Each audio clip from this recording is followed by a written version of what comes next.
For us, this came about because we knew Julie Plec, who adapted the Belgian format for a long time, and always have wanted to work with her. And when we came off our last show, Covert Affairs, we were really looking for something that would be exciting and interesting and challenging to us.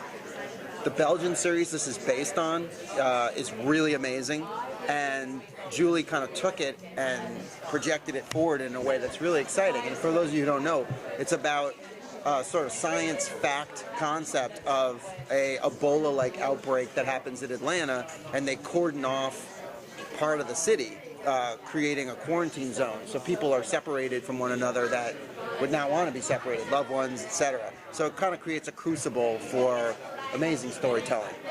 And as Matt said, it's science fact. Like, this sort of thing goes on today. It just happened in Sierra Leone in 2014. And yet, if it happened in this country, it would be a major deal. And so that's sort of what we're exploring, is what would happen if this actually occurred in Atlanta. So we're not talking like No. The monster in the show is the virus itself, and it's a terrifying virus. You don't want to get it, right? And if you do get it, it's basically 100% fatal. Right. But you're right. I mean, what's that? Within a couple of days. Couple days. Yeah. But I think you're bringing up a key component of this show that may separate it from some other shows that might seem similar, which is we're always driving towards what could really happen in real life, and that's scary enough. And when you die, you're dead in this show. Yeah. If anything, it's scarier in the sense, like, if you project yourself into it, it's like, holy shit, this could really happen. And being so reality-based, how closely did you follow what the CDC or like government procedures would be for this? Well, we do a lot of research. I mean, we did it on the last show, and we did now. We've been, talking to the CDC, reading as much as we can, bringing in experts to the writer's room, just so we feel, because if it's as grounded as possible, it's going to feel as real as possible, and therefore it'll be as scary as possible. The audience of the show? Well, I think what's interesting is I think we're going to expand the CW audience as one might understand it now. Our cast is terrific. They're very diverse and very captivating. And they are going to draw in hopefully new viewers as well as capitalize on the existing viewers of the CW. But this is a pretty sophisticated show, a pretty dark show, and it's pushing the envelope in an exciting way, I think, for this network. Do you feel like there's a real underlying fear in people? And obviously, hearing Ebola, it seems so far away. But there have been all these shows like Ship and Helix. Right. And I'm not talking about the sci-fi element, just the fact of the notion of no, it's very real, and I think, if it caught us by surprise, a situation like this could very well happen. And I think that's what makes it so visceral to watch and to go through.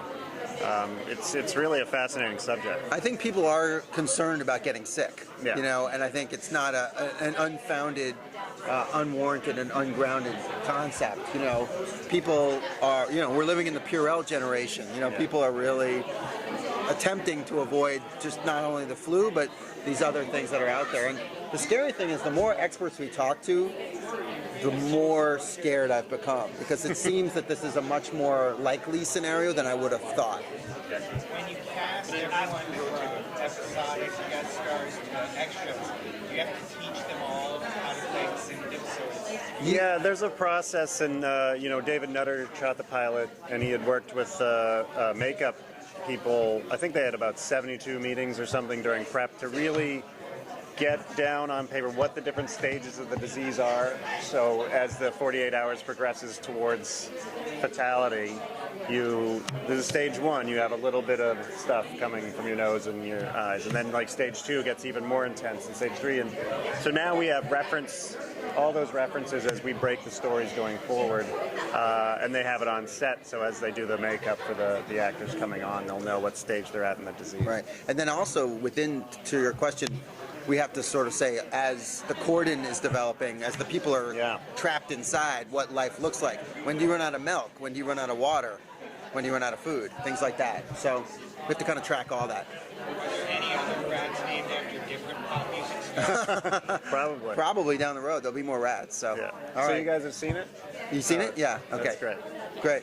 Well, if you guys get a chance, come tonight. We're doing Yeah. another screening at 6:15. So is the dramatic thrust though just these people living within this contained area? Inside and out. I think what makes it a Julie's show and what we really respond to and what the way we like to write is there's very human stories being told here. I think what we love about it, it's not just death, death, death. It's people actually struggling to live. It's the humanity of people in a situation like this, doing the right thing, helping when they should actually be saving themselves, being selfless enough to help somebody else. All those human stories that play out in this condition are the most fascinating, really. Can you talk about a little bit of the relationships? Who are we meeting? Who these characters are? Oh, sure. Sure. So there's some really interesting storylines. There's a cop who's separated on the outside, and he's in a unique position. That's Lex, played by David Gyasi. So, and his girlfriend is inside. So that creates a real strain on them. Meanwhile, one of his best buddies is a cop who's trapped inside. You have a doctor inside, one single doctor who's in a unique position to try and figure this out from the inside. So I think what is really interesting is we tried to kind of maximize these relationships and put strains on them. And the relationships that develop when they normally wouldn't. There's a relationship between Chris Wood and Kristen Gutoskie, who she's a school teacher. She's a school teacher. She's in charge of all these kids, and he's a cop.